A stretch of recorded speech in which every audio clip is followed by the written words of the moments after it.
Shalom, shalom, shalom, que Dieu vous bénisse, que Dieu vous accorde sa grâce. C'est votre serviteur, le pasteur Boris. Je suis là en ce jour encore pour partager un moment très spécial avec vous, un moment d'exhortation, un moment fort de prédication dont le Seigneur m'a inspiré, dont le Seigneur m'a donné de vraiment partager avec vous. Avant de commencer, nous allons prier. Père, merci, je bénis ton nom, je te rends toute la gloire. Je te magnifie, je t'exalte. Je bénis ton Saint-Nom parce que tu es bon. Père, prends le contrôle, dispose toutes choses, que je diminue, que tu croisses. Merci au nom de Jésus-Christ. Amen. Exode chapitre 4, à partir du verset 23. Je te dis, laisse aller mon fils pour qu'il me serve.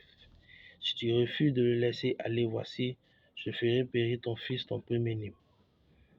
Pendant le voyage, à un lieu où Moïse passa la nuit, l'Éternel l'attaqua et voulut le faire mourir. Séphora prit une pierre aiguë, coupa le pénis de son fils et il le jeta aux pieds de Moïse en disant, c'est pour toi, mon époux de sang. C'est pour toi, mon époux de sang. Et l'Éternel le laissa. C'est alors qu'elle dit l'époux de sang à cause de la circoncision. Bien-aimés, voici un peu quelque chose de fort que je voudrais partager. Mon thème de ce soir, je veux parler de l'époux du pasteur.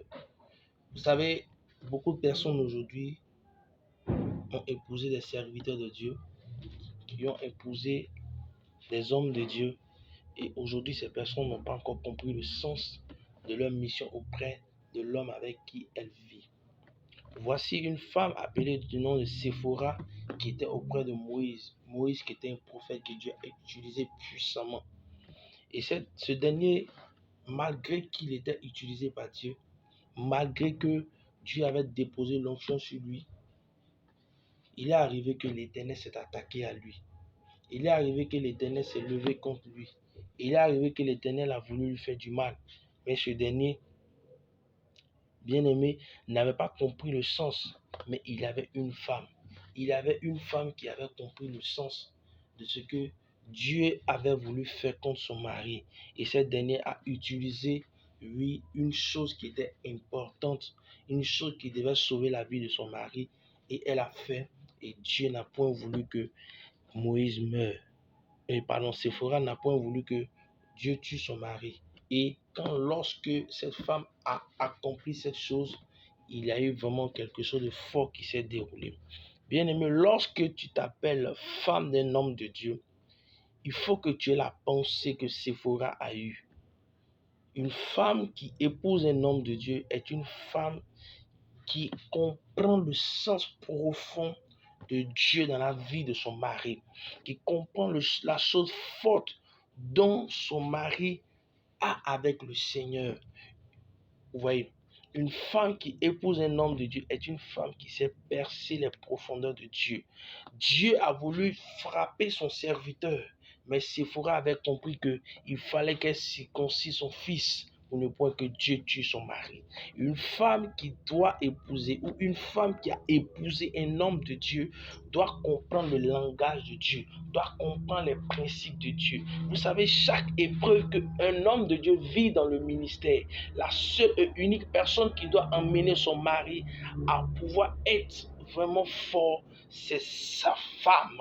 C'est la femme qui donne à son mari d'être fort. C'est la femme qui donne à son mari d'être encouragé. C'est la femme qui donne à son mari de ne pas perdre espoir dans le ministère. Une femme qui ne sait pas donner de l'espoir à son mari ne peut pas épouser un homme de Dieu. Une femme épouse d'un homme de Dieu doit être celle-là qui sait donner, oui, des conseils, qui sait donner de la joie, qui sait donner de l'affection à son serviteur. Lorsque ce dernier est abattu, lorsqu'il sent en lui le découragement, lorsqu'il sent en lui certaines choses qui ne vont pas, ce dernier est là pour lui dire, chérie, ça ira. Avec le Seigneur, nous arriverons. Avec Dieu, nous arriverons. Avec Dieu, nous allons partir de loin. Avec Dieu, nous allons, oui, voir des choses vraiment extraordinaires. Dieu t'a parlé. Dieu s'est révélé à toi, mon mari. Sache que ce que Dieu t'a dit reste tranquille. Le temps de Dieu arrivera. C'est ce qu'une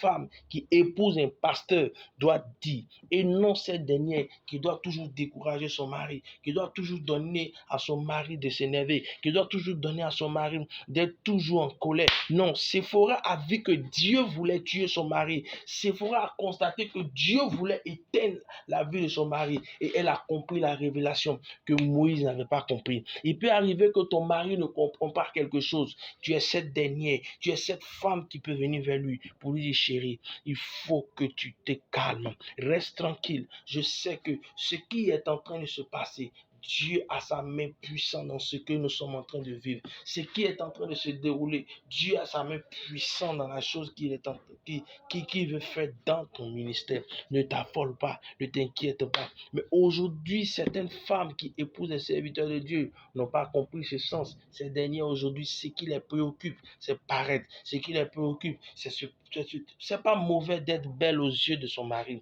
mais il faut que tu comprennes que la vision que Dieu a donnée à ton mari, c'est toi qui peux l'aider. Voici pourquoi Dieu a dit à Adam, je te ferai une aide semblable. Tu es l'aide semblable d'un homme que tu as épousé. Si aujourd'hui tu épouses un pasteur, aide-le dans la vision. S'il arrive un moment où il y a des choses qui se déroulent, donne-lui ce qu'on appelle la fortification. Et c'est ta mission que Dieu t'a donnée. Laisse-moi te dire que épouser un homme de Dieu, ce n'est pas seulement attendre de lui les dîmes, les offrandes et ceci, non.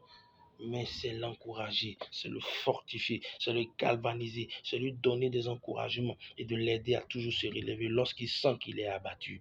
Laisse-moi t'annoncer que la priorité d'une femme, d'un pasteur, c'est toujours lui donner l'affection là où il se sent abattu. Que Dieu te bénisse, que Dieu t'accorde sa grâce. Shalom.